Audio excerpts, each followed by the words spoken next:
Desde el programa anterior estamos estudiando la primera epístola de Juan, capítulo 1. Esta pequeña carta del apóstol Juan nos enseña cómo tener la comunión más dulce sobre la tierra. Pero debemos admitir que hay cosas que impiden, que estorban esa comunión. Por eso quiero que usted, que yo, que todos nosotros examinemos nuestro corazón y nuestra vida para ver si hay algo que está impidiendo que gocemos de esa comunión con el Padre y con su Hijo Jesucristo. Por lo general es el pecado, las faltas secretas que causan terremotos morales. Estas faltas secretas a veces son muy abundantes y las tratamos de ocultar, de disfrazarlas. Pero estas son las que nos mantienen apartados de la comunión con Dios. Primera de Juan 1, desde el verso 5. Este es el mensaje que hemos oído de Él y os anunciamos. Dios es luz y no hay ningunas tinieblas en Él. Si decimos que tenemos comunión con Él y andamos en tinieblas, mentimos y no practicamos la verdad. Pero si andamos en la luz, como Él está en luz, tenemos comunión unos con otros y la sangre de Jesucristo, su Hijo, nos limpia de todo pecado. Si decimos que no tenemos pecado, nos engañamos a nosotros mismos y la verdad no está en nosotros. Si confesamos nuestros pecados, Él es fiel y justo para perdonar nuestros pecados y limpiarnos de toda maldad. Si decimos que no hemos pecado, le hacemos a Él mentiroso y su palabra no está en nosotros. Veamos ahora en el capítulo 2, comenzando con el primer versículo. Hijitos míos, estas cosas os escribo para que no pequéis. Y si alguno hubiere pecado, abogado tenemos para con el Padre, Jesucristo el justo. Y Él es la propiciación por nuestros pecados, y no solamente por los nuestros, sino también por los de todo el mundo. Y en esto sabemos que nosotros le conocemos si guardamos sus mandamientos. El que dice, yo le conozco, y no guarda sus mandamientos, tal es mentiroso, y la verdad no está en él. Pero el que guarda su palabra, en este verdaderamente el amor de Dios se ha perfeccionado. Por esto sabemos que estamos en Él. El que dice que permanece en Él, debe andar como Él anduvo. ¿Qué es lo que sucede cuando un creyente peca en forma sistemática? Pues que comienza a creer su propia mentira. Así lo dice el verso 8. Si decimos que no tenemos pecado, nos engañamos a nosotros mismos. El hombre o la mujer que se engaña a sí mismo está al borde de un ataque de depresión mental. El primer paso en la evolución de la mentira es que primero engañamos a los demás, segundo nos engañamos a nosotros mismos y tercero, mentimos a Dios. El verso 10 dice, si decimos que no hemos pecado, le hacemos a Él mentiroso, y su palabra no está en nosotros. Cuando Dios, por medio de su Espíritu Santo, nos pone bajo la convicción de pecado, tratamos de justificarnos diciendo, Dios, estás equivocado acerca de esto. No fue más que un error, una equivocación. Fue una malfunción glandular debido al medio ambiente. Y muchas veces hasta tratamos de mostrar frente a Dios un legítimo resentimiento, una indignación santificada, cuando el Espíritu Santo, al hacer su trabajo, nos convence de nuestro pecado. Mentimos para negar el pecado, mentimos para engañarnos a nosotros mismos y mentimos desafiando al Salvador. Cuando hacemos eso, la comunión con Dios está completamente rota. Hemos dejado de caminar en la luz para seguir caminando en las tinieblas. ¿Y cómo es que Dios nos trae de regreso? Bueno, Él no lo hará, a menos que nosotros mismos nos expongamos a su luz. Si usted permanece en las tinieblas, nunca tendrá ninguna convicción. Pero si como hijo o hija de Dios sale a la luz, Dios hará brillar la luz de su santidad en su vida y le pondrá bajo convicción. Ahora es muy importante que usted como hijo de Dios entienda y sepa la diferencia entre la convicción dada por el Espíritu Santo y la acusación de Satanás. Porque recuerde que el diablo es el acusador de los hermanos. El Espíritu Santo es quien nos ama y nos convence de nuestras transgresiones. Pero muchas veces los creyentes no saben la diferencia entre la convicción del Espíritu Santo y la acusación del diablo. El diablo es muy astuto. Antes de que usted peque, el diablo le dice, vamos, hazlo, te aseguro que no te pasará nada. Pero después de que usted peque, el diablo le dirá, eres un vil pecador y tendrás que pagar por lo que hiciste. Primero, él le hechiza para que peque y luego le condena por su pecado. Le acusa porque ese es su oficio, ser acusador. Cuando el Espíritu Santo de Dios derrama su luz sobre usted, estará bajo convicción si es que usted es un hijo o una hija de Dios. Ahora escúcheme atentamente. Primero, el Espíritu Santo le convencerá de sus pecados en forma legítima. Ahora, ¿qué quiero decir con esto? Que Él nunca le convencerá de pecados que ya le han sido perdonados y limpiados. Si eso sucede, es el diablo tratando de arrastrarle a la culpabilidad de su pasado, trayendo a su memoria pecados de los cuales usted ya se ha arrepentido y que están enterrados en la tumba del olvido de Dios. Un hombre le dijo a su pastor, pastor, no puedo tener paz. El pastor le preguntó por qué, y el hombre le contestó que debido a algo muy malo que hizo. El pastor le preguntó si había confesado ese pecado a Dios, y el hombre respondió, pastor, lo he confesado 1000 veces. Y el pastor le dijo, bueno, esas son 999 veces más. Confiéselo una sola vez. Y alabe a Dios por su perdón 1000 veces. Qué hermoso, ¿verdad? El Espíritu Santo le convencerá de sus pecados en forma legítima y nunca traerá al presente los pecados pasados, confesados y perdonados. Segundo, el Espíritu Santo le convencerá de sus pecados en forma específica.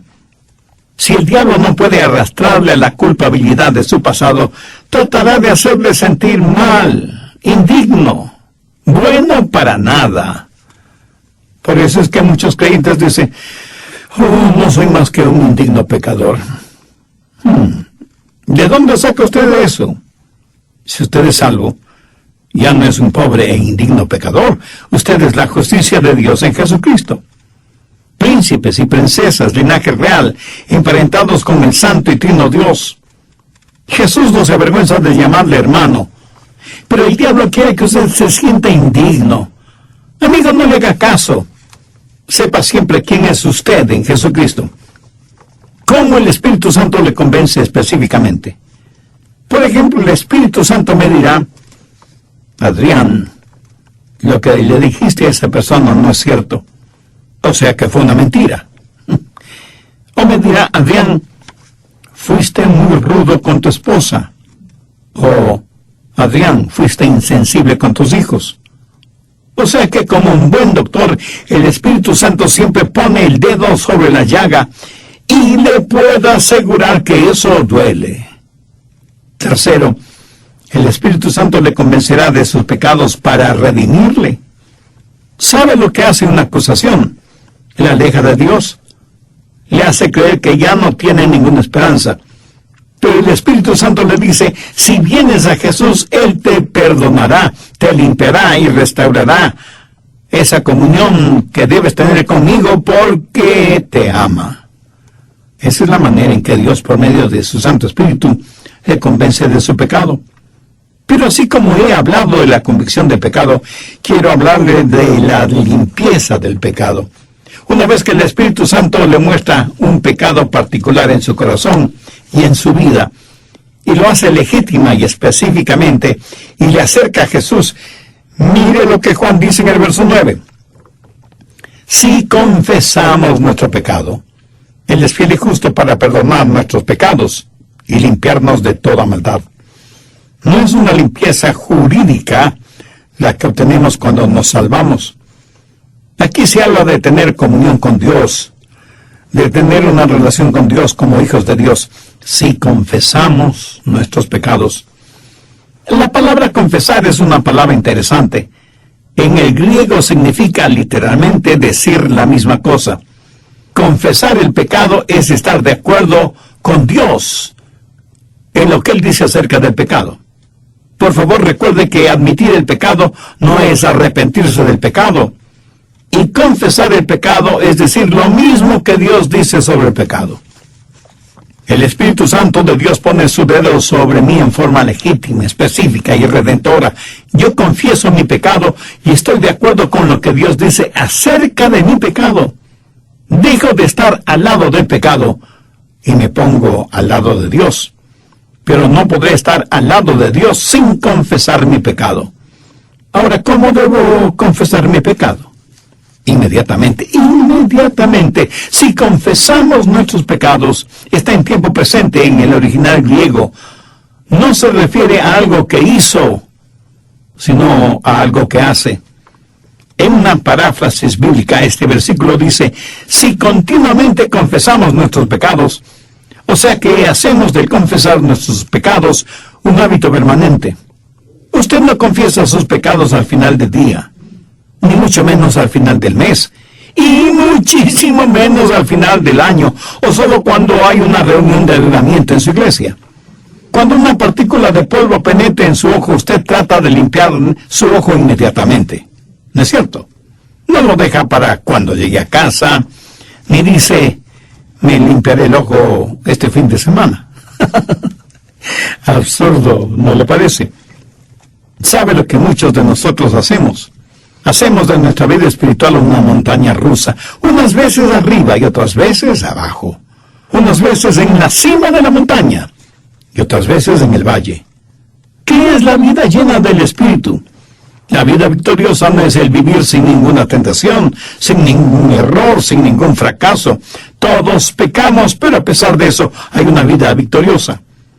Aprendemos las verdades que nos enseñan, vivimos en un nivel espiritual más alto, somos justificados por Dios y caminamos en la luz. Y cuando caminamos en la luz, el instante que peco, el Espíritu Santo me dice, hiciste lo incorrecto. Ese momento que debemos hacer, pues confesar nuestro pecado, ese mismo instante. Esa es la vida llena del Espíritu, confesar nuestros pecados inmediatamente. Nadie más sabrá nunca lo que usted dijo o hizo, porque ese mismo instante su oración debe ser, oh Dios, en el nombre del Señor Jesucristo, perdóname. Pero no solo confesamos nuestros pecados inmediatamente, sino que lo hacemos específicamente. Cuando dice, sí confesamos nuestros pecados, note que esto está en plural, no en singular. Aquí no se está hablando de la naturaleza del pecado, sino de la particularidad del pecado. Identifíquelo por su nombre, aunque reconozco que eso es muy doloroso. Al orar muchas veces decimos, Señor, si hemos pecado, perdónanos. O, Dios, perdona todos nuestros pecados. Ahora, desde mi punto de vista, usted está desperdiciando su aliento, si es que ora de esa manera.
Sea serio con Dios.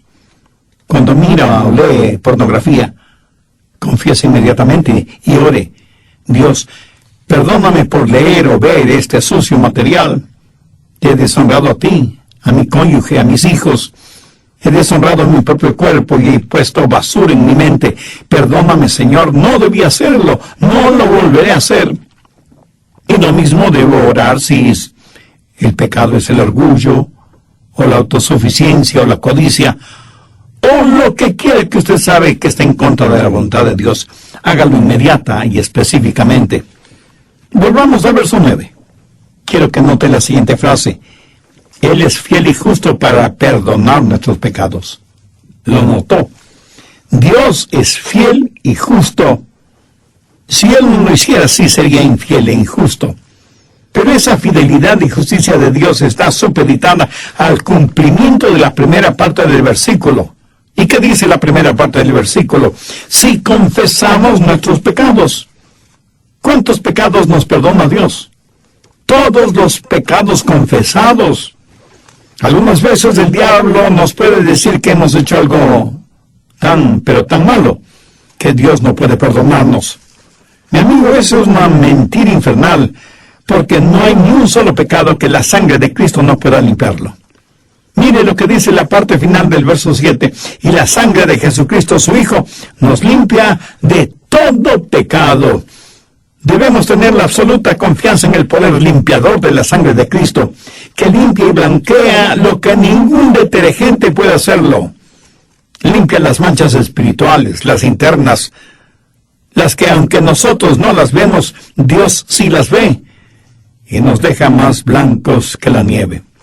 Entonces, resumiendo, primero hay la convicción de pecado y segundo hay la limpieza del pecado. Pero hay un tercer punto. Primera de Juan 2:1. Recuerde, porque somos salvos por gracia, eso no significa que tenemos un cheque en blanco para pecar. De ninguna manera. Dios nos anima para que no pequemos. ¿Qué es lo que dice Juan?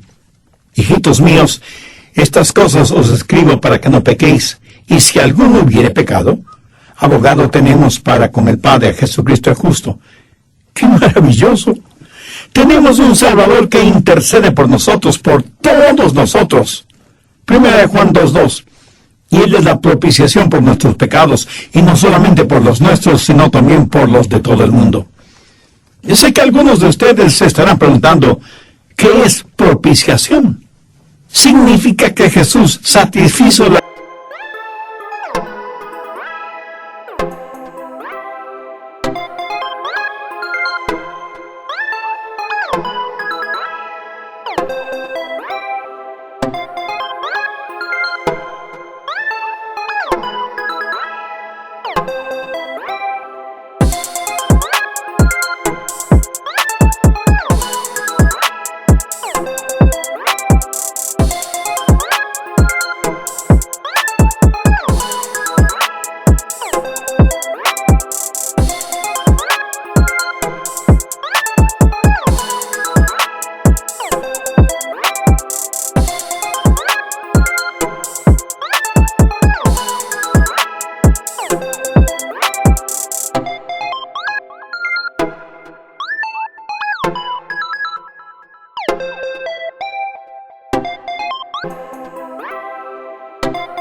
las demandas de un Dios santo y justo, y por eso puede perdonarnos de todos nuestros pecados. Pero eso no quiere decir que debemos tomar nuestros pecados a la ligera. Cuando vivimos con Dios, el amor de Dios se perfecciona en nosotros, y todo lo que hacemos lo hacemos por amor a Dios, no por obligación. Un esclavo sirve porque tiene que hacerlo. Un empleado trabaja porque necesita hacerlo. Un hijo de Dios sirve porque quiere hacerlo. O sea, mi motivación es el amor de Dios que me salvó, que me perdonó, que me limpió. ¿Cree usted que estas realidades podrían animarme a pecar? De ninguna manera. Más bien el deseo de mi corazón es nunca volver a pecar, pero si peco, tengo un abogado que es la propiciación por mis pecados. ¡Qué magnífico Salvador es el que